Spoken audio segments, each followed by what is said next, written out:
With Xbox finally clearing the air when it comes to the massive rumors surrounding the brand, we wanted to sit down today to discuss if this was the right move for Xbox to make for their long-term plans. Now, with all that being said, join us today as we bring together some of Game Sandwich's finest and pit them against each other in some good old-fashioned gaming debates. Now, why are we doing this? Well, this is a hot topic.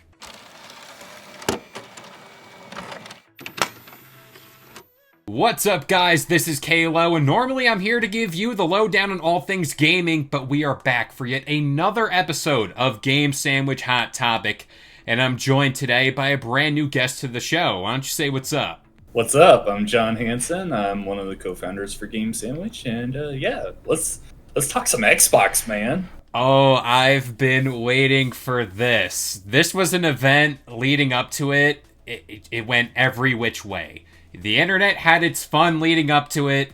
The rumors of is Xbox dead? Are they abandoning the console world? What's going on with Game Pass? We're going to answer all those questions today. Now, I think the biggest thing leading into this show, or I was going to say showcase, but it really was just a little podcast, exclusivity. That was the big thing heading into this. As of right now, we only got confirmation that 4 games are gonna be sent out to competitor consoles. They didn't name drop the Switch or the PS5, but you could be led to believe. The thinking is you don't say the competitors' names, but we know that they're coming to the Switch and the PlayStation 5. Although one game, I would be surprised if it came to the Switch, but at least 3 of them should come there. So, speaking of the games, which ones do you think they are? Because the internet had all types of speculation here, but yes. What is your list of games? I think it's pretty easy. If you listen to Phil Spencer, he really laid out the criteria. First off, the reason why he didn't say them is marketing. They probably have deals with Nintendo for a third-party Nintendo Direct that is being rumored that was supposed to go live yesterday, but got pushed back because of this podcast. Now it's supposed to be happening next week. My bet is they already had like partnership deals in place to be like, yeah, your marketing, let them know that this game is coming at this time. The games I am almost positive that are coming are Hi-Fi Rush, Pentiment, Grounded, and Sea of Thieves. 3 of those outside of Grounded have been rumored in the past. And Grounded fits that perfect narrative that Phil laid out, where it's a small game, it's hit its max potential on the Xbox platform, and it's also very community-driven. So, yeah, that's why I think all those 4. I got the same list, and I've been very much in this camp. Yes, send these games out. I personally don't see any harm here in doing so. You got games like Hi-Fi Rush and Pentiment that could benefit from being like they just feel like Switch games. Also, too, Sea of Thieves, Grounded, you can breathe new life into these games. That's the main selling point. And he did talk about potentially making sequels to, I would assume, Hi-Fi Rush. Pentiment, could you do a sequel? Potentially, I don't know. But the point of this strategy here is you give the outside world a taste of what Xbox is doing. Hey, here's Hi-Fi Rush. In 5 years or so, here's Hi-Fi Rush 2, only available on the Xbox. As far as exclusives go, and that term, Phil Spencer talked about that as well, but his idea for this strategy is, hey, here's the taste test of what Xbox has to offer, what Game Pass has to offer. Try it, and then, hey, maybe sign up down the road. Yeah, for sure. I love this approach. I know a lot of people were blowing this up to be something a lot bigger than it was. When I look at this, I compare it so much to stuff that they've already done in the past with Cuphead, Ori and the Blind Forest, Ori and the Will of the Wisp, which amazing games, just like Hi-Fi Rush, Grounded, and Pentiment. Seeing those games that are smaller in stature, but I believe them to be some of the best games Xbox has put out in the last decade, I put out a tweet yesterday where I was like, yeah, a lot of people are excited that the big games like Halo, Forza, Gears of War, those aren't coming to PlayStation yet. They're excited, but you're not really looking at the best games when you do that. The best games Xbox have done are making their way to these other platforms.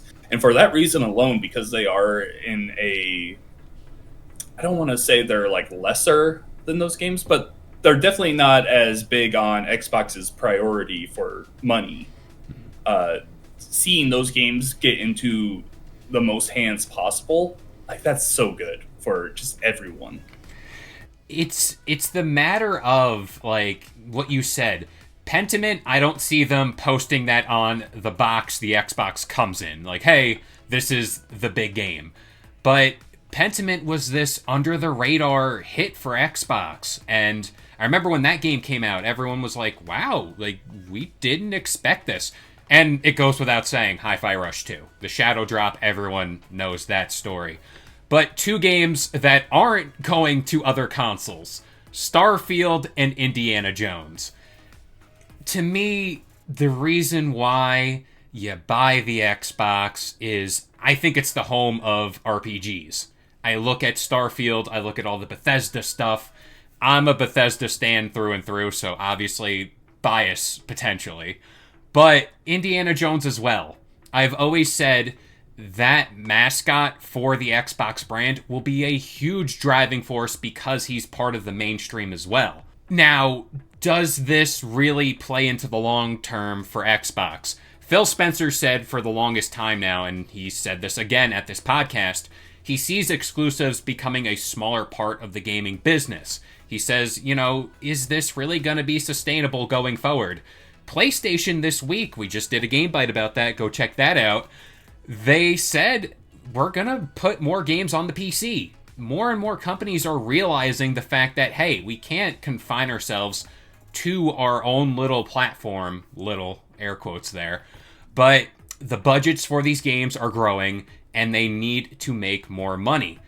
Exclusivity has to be thrown out the window if they want to make more money. Yeah, it's something that I've been saying quite a lot the last few weeks with this discussion is that exclusives are an outdated thing in the gaming industry. It made sense back in the 90s when you had Sega making Sonic the Hedgehog. Yeah, they needed that to contend with Nintendo. Like Sonic was their Mario. That made sense. I'll even give you in the 2000s that it mattered. But ever since the 2010s, when we start getting these consoles that are closer together in hardware power, we've got all these cross-play functionalities, cross-save, everything. You can... It's not easy to port a game over, but I think it's a lot more doable than it was back in the day. It just makes sense to put your games everywhere, especially with how much that game development costs are rising, and I just don't understand why you would fracture off your potential community for a single-player game. Or I mean a multiplayer game. A single-player game, I can be a little more understanding, but a multiplayer game like Sea of Thieves, that game has 100% reached its limit on Xbox. Like, you're not getting much more out of that. But if you take that to PlayStation, you're vastly improving the community aspect of that. Now, the thing I've seen in like my various social media feeds, people were saying, all right, you guys got these 4 games. What do we get in return? Do you think there's this trade-off here? Like, hey, Nintendo, you get Hi-Fi Rush, you get Grounded, Pentiment, all that. Do you slide us a Mario? Do you ever see that happening? Because I'm in the camp, this isn't a trade thing for Xbox. This is a money-making thing. They don't care about what they get back from Nintendo if they get anything. Yeah, no, the 100%. Nintendo and PlayStation, at least at this moment, they are not bringing any of their exclusives over to Xbox. That's just not going to happen, especially for these 4 games, which, like I said, some of the best games Xbox has made, but they are not high on the portfolio list. That said, I do think there's potential in the future. I would hope that it happens because more and more as time goes on, It doesn't really matter to people like us because we have all of the consoles.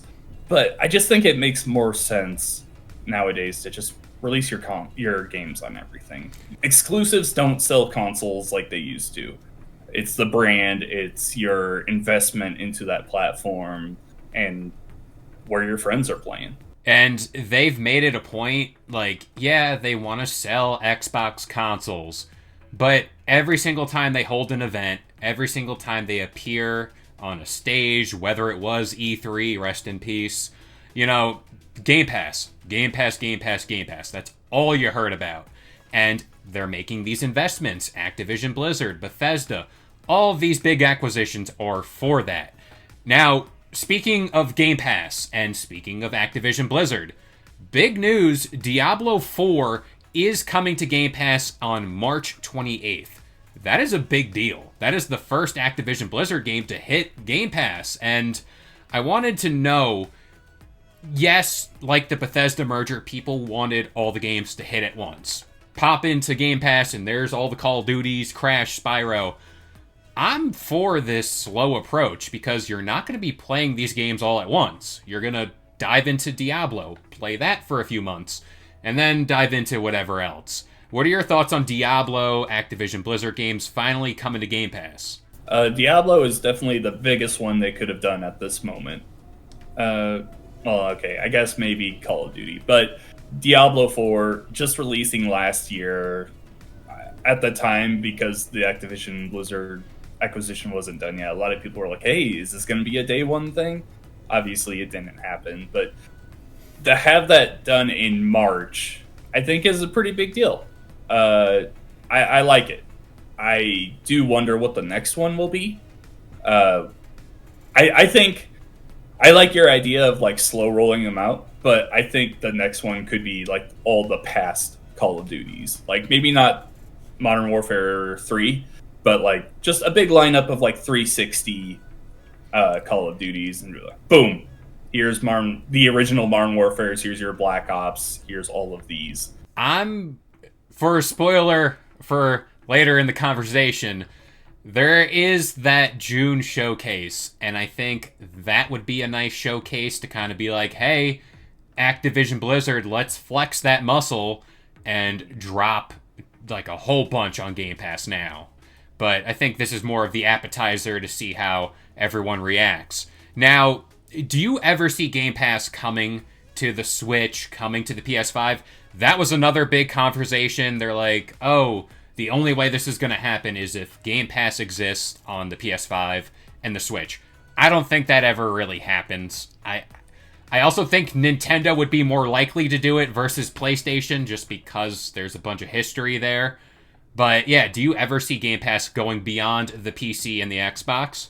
We are at a point in the gaming industry where there's a lot of things happening right now that we've just never seen, between acquisitions, between business updates in a podcast form. Like, I think we're in a lot of uncharted territory. I don't think something like that would happen anytime soon, but talk to me again at the end of this decade, and I could definitely see that being a possibility on either Nintendo or PlayStation. I think it's too soon right now because the conversation is... It's kind of been roiling at the bottom of the pot for like the last, I don't know, 8 years since Game Pass started. It's like, because we've heard Phil and all these other people say, yeah, we want to bring Game Pass to all these other platforms. And people are like, well, does that mean PlayStation? As time goes on, I think that conversation's just going to keep building a little bit. If Xbox can get things like EA Play to just completely integrate with Game Pass like they have within the last 5 years or so, I think there is potential for them to just throw out a whole ton of money and be like, hey, Sony, why don't you just do this? We'll give you $3 billion. Put Game Pass on the PlayStation 5. I don't know. I think there's potential for it, but not anytime soon. So Matt Booty also slid in this amazing news that Xbox has 10 first party games slated for 2024. Now, we know a few of them and we're led to believe the rest, but again, these games are coming to Game Pass. You know, when we look at PlayStation and what they've been up to as of late, it's like this is night and day. 10 first party games. Of course, you're getting some third parties from PlayStation, but the big thing for Xbox ever since the Xbox One generation, where are the games? Where are the games? And I would like to believe, and this is for all the Silksong fans out there, Hollow Knight has to be one of them. I think at some point we need something, and Perfect Dark. I'm just going to throw those two out there. Hollow Knight is not a first-party game, so I don't think they're including that in there. I'm not saying that it's not coming out this year. I really think it is, plus the Game Pass integration and everything. But I don't think that would be included in the 10. Perfect Dark, at this point, has been so quiet for so long, I'm just like, that game's just going to come out when it does. Yeah. I honestly don't care. The one game that I keep looking forward to is Fable. I'm a huge Fable fan. I don't think it would release this year, but that June showcase, I really am expecting to see big things from it. I hope Elder Scrolls 2, just for my sanity. I need something from Bethesda there. Now, I want to talk about this line. It didn't...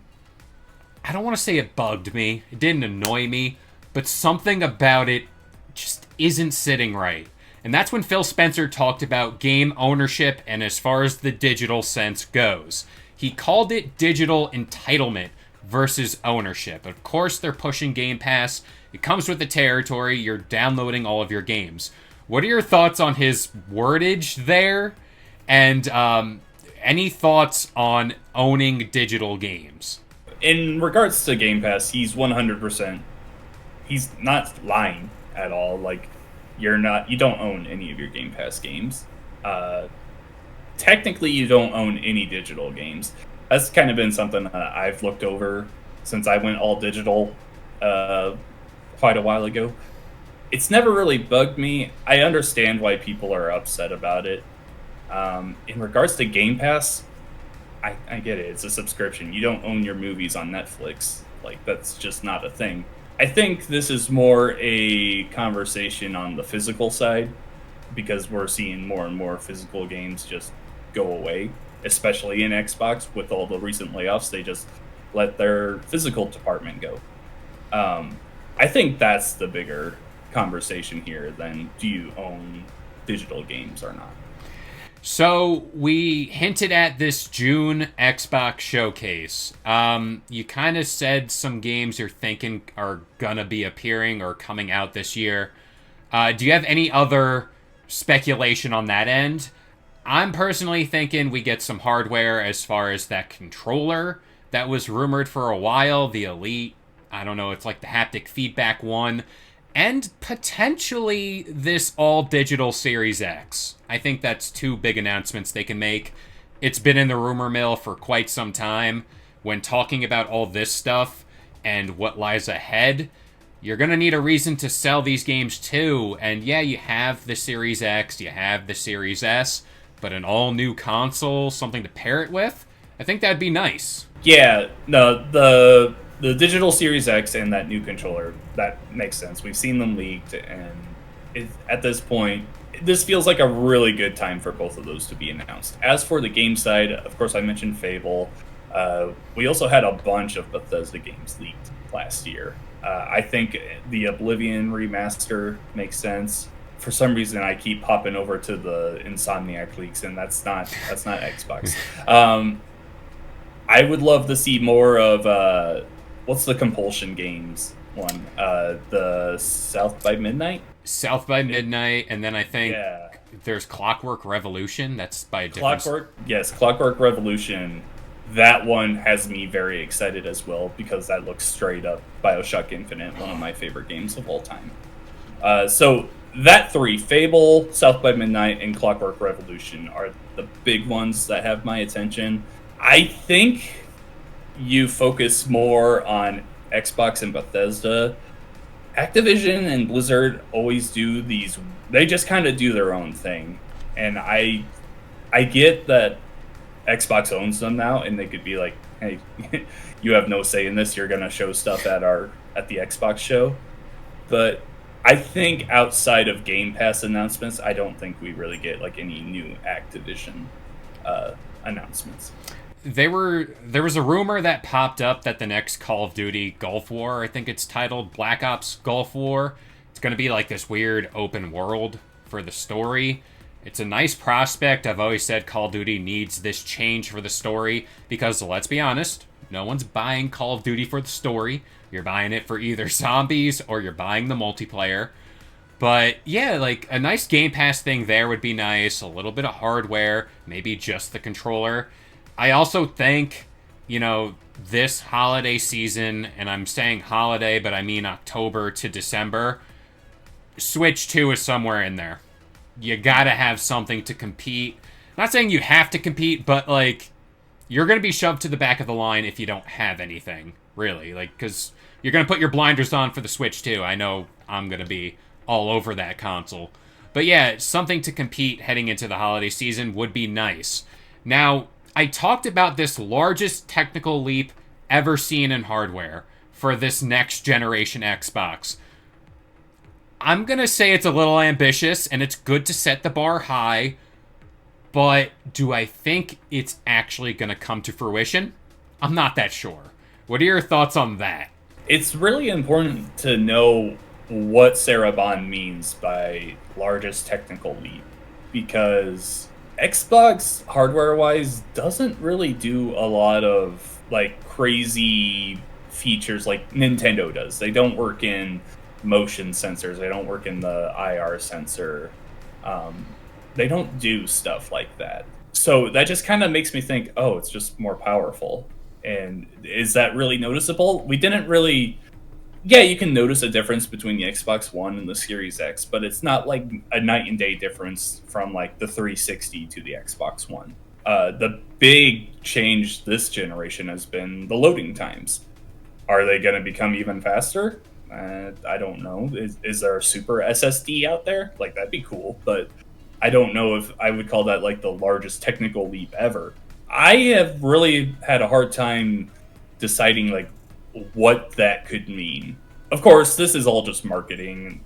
They're not going to say, "Oh yeah, this is just going to be another console." Gotta get those buzzwords in. Yeah. You gotta be like, you gotta try and sell it, even though we're years away from it coming out. Yeah, I really have no idea what they could possibly do to make it the largest technical leap ever, but I'm excited to see what's in store.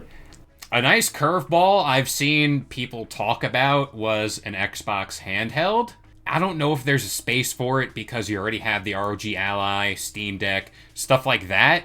But as far as an Xbox centric, like, hey, this is purely Xbox, I might be for it as long as it plays games natively. That's a big gripe I had with the PS Portal. I'm like, you nearly had it. It was right there. Just play the games natively, and then that thing would have taken off. Of course, they're talking about doing another PS Vita, apparently, too.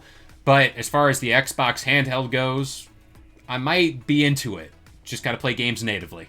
Yeah, I would 100% be down for that. We've seen Sony and Nintendo make their handhelds, and everyone loves those. Xbox has just never tried it. They've always stuck with the using Game Pass as a cloud thing, which is fine. I have had some fun playing Game Pass games on my phone, and I have a Razer Kishi thing that I hook into it. Yeah, no, that's for what it is.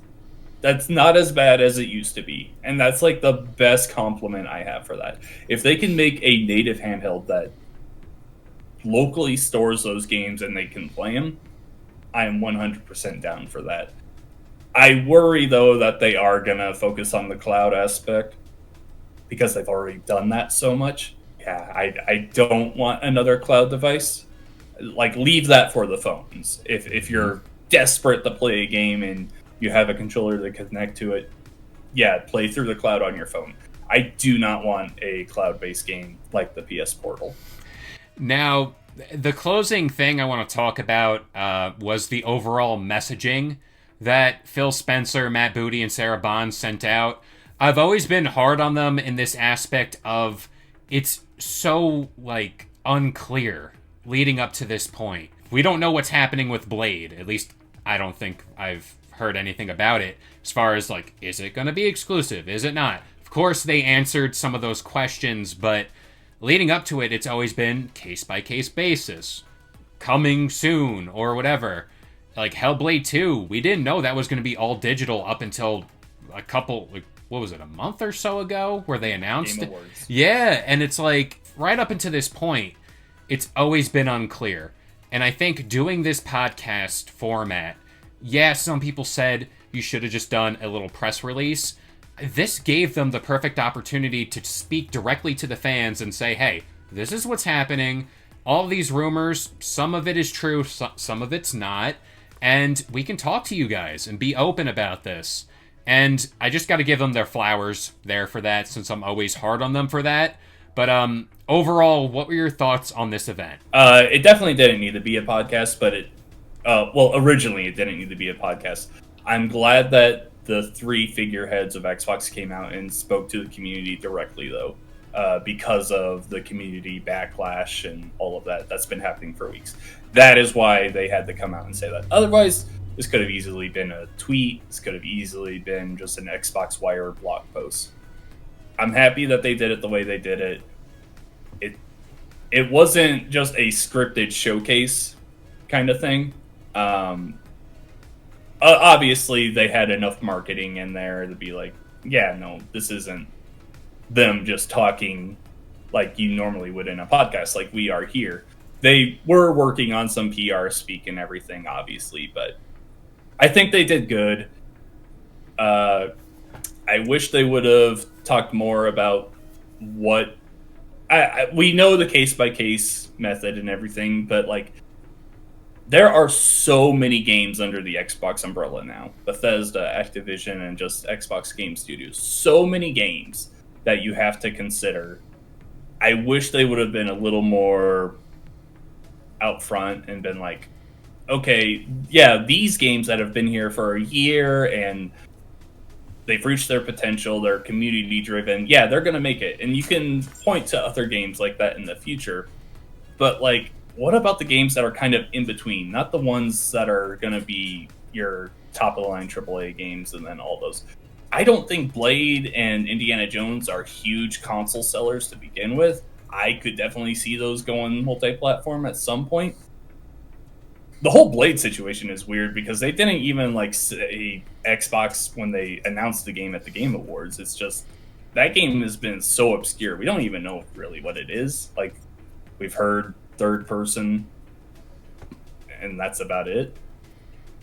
I want to know just more about their plans for these games. They did a good job at this podcast, but I want more. I think they could sprinkle in a few more of these throughout the year, kind of like what Nintendo does with their, like, directs. Like, hey, every February, you know, it's the start of the year. This is us three, the big figureheads. This is where we're going, or this is what's happening. And it's just nice to see they seen what was happening online, and they're like, all right, we got to do this. Whether, because I think Phil said, like, we had something like this planned since December, and we had to switch up what we're doing here because obviously what happened. But doing more of these is great. Like, it's always good with gaming developers too. Like they do the partner showcase, like they do developer directs. It's nice to see and hear from these people actually versus like, hey, you know, this game is coming soon. See ya in like 3 years. But overall, I think they did a great job. I think the showcase in June is going to be pretty big for them, especially as far as Game Pass goes. And yeah, anything else as far as like hardware, or let's just say these other 3 games that they have planned out, hey, like drop a little something. You don't need to like go crazy because you can just say this game's coming out or a little teaser. So I guess moving forward, keep your eyes on that direct coming from Nintendo to potentially get news there. But overall, I'm happy. I like where we're going. It's business as usual. This was not as big of a deal as the community made it out to be. There was a lot of fanboys that really made themselves look like idiots in the last few weeks. It was like Jez Corden who came out and said, like, oh, people who watch this thing are gonna feel real stupid, like, afterwards. So I was like, oh, yeah. I'm like, all right, I'm just gonna let this happen, see what happens there. It's when it started getting, like, Gear 6, Halo Infinite on the PS5. I was like, all right, I'm listening, but I'm gonna let this play out. And that's the best thing you can do. Yeah, for sure. We try and get a little too emotional with these brands and these companies. They only care about the money. They don't care about you. There's no loyalty in this business. So it's the console wars. It's always been. That's how it's always been. Yeah, it's time to change. Without further ado, we're going to pass it off to you guys, the audience. What are your thoughts on Xbox's strategy moving forward? Is this the right move? Is this the wrong move? And will I eventually be able to play Mario on Xbox Game Pass? Who knows? Who knows?